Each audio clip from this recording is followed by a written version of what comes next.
యాదగిరి గుట్ట అనే పుణ్యభూమి యాదగిరి గుట్ట అనే పుణ్యభూమి ఉన్న తెలంగాణ ప్రజలకి నా నమస్కారం। अखिल भारतीय विद्यार्थी परिषद तेलंगाना प्रांत के प्रांत कार्यालय स्फूर्ति छात्र शक्ति के उद्घाटन कार्यक्रम में आज मंच पर उपस्थित परम पूजनीय सरसंघ चालक जी, अखिल भारतीय विद्यार्थी परिषद के राष्ट्रीय संगठन मंत्री श्री आशीष चौहान जी, मनोहर राव सर, राज महेंद्र सर, शंकर सर, भाई प्रवीण एवं इस सभा मंडप में उपस्थित संगठन के वयोवृद्ध एवं अनुभववृद्ध कार्यकर्ता तथा शिक्षाविद, आप सभी को मेरा नमस्कार। सच कहा जाए तो इस तेलंगाना प्रांत के प्रांत कार्यालय का जो नाम रखा गया है स्फूर्ति छात्र शक्ति, वो स्वयं में ही एक सार्थक नाम है, क्योंकि जब हम अपने कार्यालय के प्रथम तल पर स्थित अपने छात्र संगठन के लिए इस तिरंगे के सम्मान के लिए अपने प्राणों का बलिदान करने वाले राज जगन मोहन रेड्डी जी, चंद्रा रेड्डी जी, मधुसूदन जी और श्री अन्ना जी की जब हम फोटो देखते हैं तो मन में एक उत्साह आता है और ये समझ में आता है कि जो इस कार्यालय का नाम स्फूर्ति छात्र शक्ति कार्यालय रखा गया है वो अपने आप में ही एक सार्थक नाम रखा गया है। और तेलंगाना प्रांत के अपने इस कार्य के बारे में, संगठन के कार्य, राष्ट्र के प्रेम के बारे में और तिरंगे के सम्मान के बारे में लड़ने वाले कार्यकर्ताओं की बात क्या करें, उसका एक उदाहरण आपके समक्ष रखना चाहती हूं कि जब दिल्ली प्रांत का एक कोई कार्यकर्ता श्यामा जगन मोहन रेड्डी जी की बात सुनता है, उनके जीवन गाथा को सुनता है, तिरंगे के सम्मान के लिए अपने प्राणों को देने की बात सुनता है, तो तेलंगाना प्रांत के विद्यार्थी परिषद के कार्यकर्ताओं का देश भर में अपने विचारों के प्रति क्या योगदान है, हम ये इसी से समझ सकते हैं कि श्यामा जगन मोहन रेड्डी जी की कहानी सुनने के बाद दिल्ली में स्थित एक साधारण से कॉलेज का विद्यार्थी कहता है कि चाहे चला लो गोलियां पर नहीं रुकेगा मातृभूमि का वंदन, चाहे चला लो गोलियां पर नहीं रुकेगा मातृभूमि का वंदन, लगाऊंगी राष्ट्र हित में नारे, चाहे बन जाऊं दूसरी जगन, चाहे बन जाऊं दूसरी जगन। और मैं आप सबको आज बड़े गर्व के साथ ये बताना भी चाहती हूं कि यहाँ इस सभा मंडप में उपस्थित अखिल भारतीय विद्यार्थी परिषद के आप सभी कार्यकर्ताओं ने अपने जिस श्रम सीकर से अपने इस विद्यार्थी परिषद के वट वृक्ष को सिंचित किया है, उस बीज को सिंचित किया है, आज वो बीज अपने स्वयं के ही सदस्यता के लक्ष्य को तोड़ते हुए पूरे विश्व में 33 लाख से अधिक सदस्यों का संगठन बनते हुए विश्व के सबसे बड़े संगठन का रिकॉर्ड कायम करता है। और ये अगर किसी के कारण हुआ है तो वो हुआ है आप सभी कार्यकर्ताओं के प्रयास के माध्यम से जो आप सबने शुरू किया। हम देखते हैं कि विद्यार्थी परिषद समय समय पर, चूंकि फ्लोटिंग पॉपुलेशन का सबसे बड़ा ऑर्गेनाइजेशन विद्यार्थी परिषद है,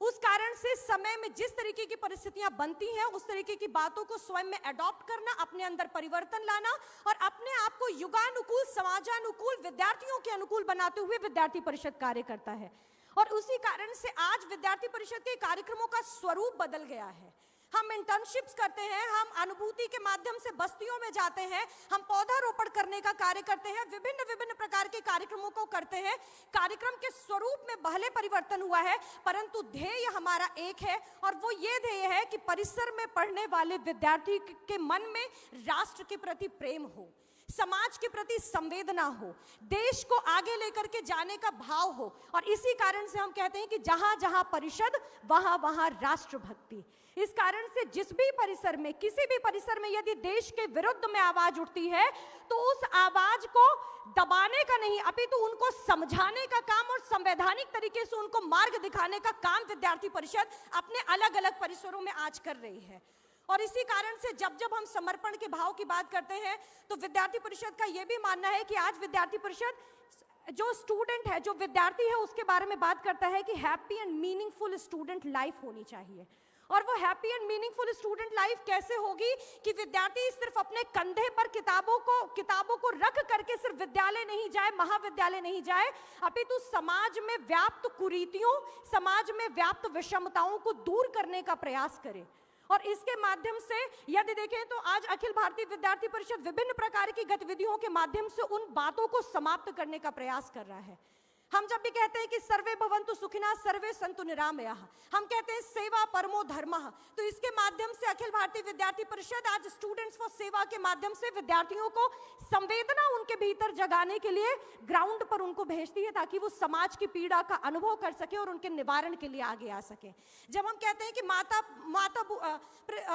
पुत्रो अहम पृथिव्याः, जब वो इस तरीके की बात करते हैं, तो जब वो पृथ्वी को मां मानते हैं, तो इस कारण से इस पृथ्वी के साथ, इस प्रकृति के साथ में रिश्ता बनाते हुए, क्योंकि हमने संबंधों को खोया, इस कारण से समस्याएं उत्पन्न हुई। और जब हम प्रकृति के साथ अपने संबंध को पुनर्स्थापित करेंगे, नदियों को मां मानेंगे, वृक्षों में देवता देखेंगे, अलग अलग प्रकार के जब हम प्रकृति के साथ संबंध स्थापित करेंगे, तो ऐसे जितने भी प्रकार की प्रकृति से संबंधित समस्याएं हैं, उन समस्याओं का निवारण करने के लिए हम आगे आएंगे। और इस नाते से विद्यार्थी परिषद विकासार्थ विद्यार्थी के द्वारा कार्य कर रहा है। हम अपने यहाँ कहते भी हैं कि साहित्य संगीत कला विहीना साक्षात पशुपुच्छ विषाणहीनः,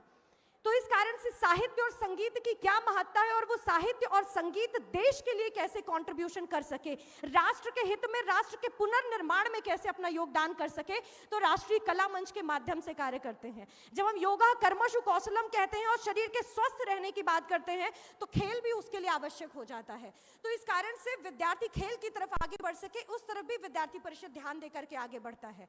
और विद्यार्थी परिषद में हम कहते हैं कि सत्ता नहीं, समाज बदलना है। हम ये कहते हैं कि समाज में अगर कहीं पर कोई समस्याएं व्याप्त हैं, तो उनके निवारण के लिए आगे बढ़ना है। तो ऐसे ही आज व्यवस्थाओं को बदलने की भी आवश्यकता है, और उस बात को का अनुभव करते हुए अखिल भारतीय विद्यार्थी परिषद के कार्यकर्ता व्यवस्था के पुनर्निर्माण के लिए या व्यवस्था को बदलने के लिए, जब राष्ट्रीय शिक्षा नीति आती है, तो राष्ट्रीय शिक्षा नीति के बनने में भी अपना कंट्रीब्यूशन देते हैं। जितने हद तक जाकर के अपना योगदान देना होता है, पूरे देश भर के विद्यार्थी कार्यकर्ता उसमें योगदान देते हैं। सिर्फ इतना ही नहीं, जब नेशनल यूथ पॉलिसी आती है, तो उसके लिए भी विद्यार्थी परिषद के कार्यकर्ता अपने सुझाव प्रेषित करते हैं। जब फिशरीज के ऊपर पॉलिसी आती है, तो उसमें भी विद्यार्थी परिषद सुझाव देती है। जब बजट आता है देश का, तो उसमें भी शिक्षा पर कितना खर्च होना चाहिए, अलग अलग प्रकार की बातों को ध्यान देते हुए उनमें भी विद्यार्थी परिषद के कार्यकर्ता अपना सुझाव प्रेषित करते हैं। और जब हम संगठन के आकार की वृद्धि की बात करते हैं, तो संगठन सिर्फ आकार में ही वृद्धि नहीं ले रहा है, अपितु संगठन अपने कार्यकर्ताओं को और समाज के युवाओं को विचारों से भी पुष्ट करने के लिए प्रयासरत है। और वो विचार है राष्ट्र के प्रति प्रेम के विचार। इस कारण से विद्यार्थी परिषद, चाहे यदि किसी परिसर में देश के विरुद्ध में नारे लगे, तो उन युवाओं को देश के प्रति जागरूक करने, देश की संस्कृति से अवगत कराने,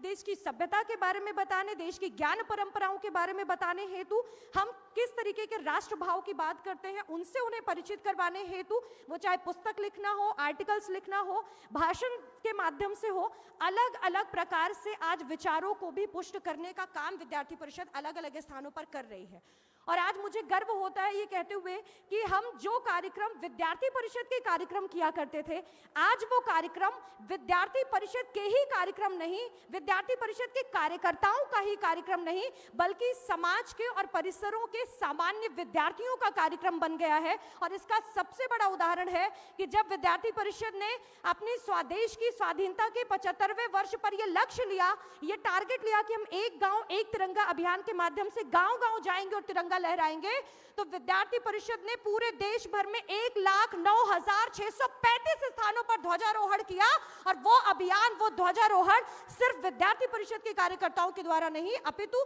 समाज के हर एक व्यक्ति के माध्यम से, बस्ती और झुग्गियों और गांव में रहने वाले विद्यार्थियों के माध्यम से किया गया था। तो आज विद्यार्थी परिषद सिर्फ अब स्वयं के भीतर ही कार्यक्रम नहीं करता, अपितु समाज के प्रत्येक व्यक्ति का इन्वॉल्वमेंट स्वयं के भीतर हो, उसको ध्यान में देता है। विद्यार्थी परिषद ये भी ध्यान में रखता है कि आज जिस भी विद्यार्थी के पास यदि कोई आइडिया है, तो उस आइडिया को प्लेटफॉर्म देने के लिए विद्यार्थी परिषद आज आगे आता है। किसी भी प्रकार का यदि आइडिया है, तो उसको विद्यार्थी परिषद अपना प्लेटफॉर्म प्रोवाइड करा रहा है। और आज जितनी शक्ति हम संगठन के कार्य को तेलंगाना में सुदृढ़ करने के लिए कार्य कर रहे हैं, उतना ही अपने संगठन और अपने विचारों को सुदृढ़ करने के लिए विद्यार्थी परिषद के कार्यकर्ता मणिपुर में भी काम कर रहे हैं, उसी प्रकार से अरुणाचल प्रदेश में भी काम कर रहे हैं, उसी प्रकार से अंडमान में भी कार्य कर रहे हैं। तो आज भारत का कोई भी राज्य क्यों ना हो, कोई भी कोना क्यों ना हो, किसी भी कोने को हम छूटने नहीं देंगे। प्रत्येक स्थान पर विद्यार्थी परिषद का कार्य हो, और विद्यार्थी परिषद का कार्य सिर्फ इसलिए नहीं कि हमें अपनी जयगान करवानी है, अपितु इसलिए ताकि हम भारत के विचार को पुष्ट कर सके, क्योंकि विद्यार्थी परिषद का जो विचार है वो भारत का विचार है। तो हम उस विचारों को पुष्ट करने के लिए आगे बढ़ते हैं। और मैं अंत में एक श्लोक कह करके अपनी बात को समाप्त करूंगी, जो मुझे लगता है कि शायद तेलंगाना प्रांत के कार्यकर्ताओं के ऊपर उस पर लक्ष्य भी करता है, वो कि न अभिषेको न संस्कारः सिंहस्य क्रियते वने विक्रमार्जित सत्यस्य स्वयमेव मृगेंद्रता। तो ये विद्यार्थी परिषद के कार्यकर्ता स्वयं में ही अपने हिसाब से संस्कारों के आधार पर आगे बढ़ रहे हैं। मुझे इतने धैर्यपूर्वक सुनने के लिए आप सभी कार्यकर्ताओं का बहुत बहुत धन्यवाद। वंदे मातरम, भारत माता की जय।